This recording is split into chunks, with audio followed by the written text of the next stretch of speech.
To celebrate my daughter's birthday, I transformed our house into Hogwarts. Used Harry Potter fabric to make pendant banners, red paint and a sponge to make a brick wall, house flags for every single window, a Diagon alley, Ollivander's wand shop, and platform 9 3/4 to run through. Decorated the whole house while they were asleep, including a great hall with the floating candles and the letters coming out of the fireplace. Here is their reaction.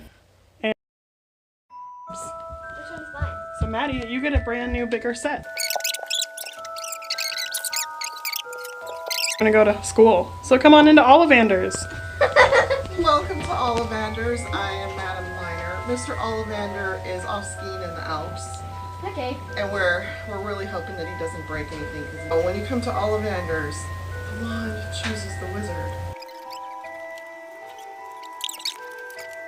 Do you both have your tickets? Because the wall will not let you through unless you have your tickets.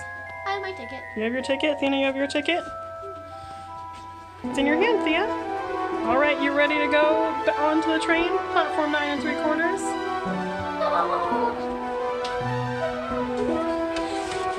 This way to the Great Hall.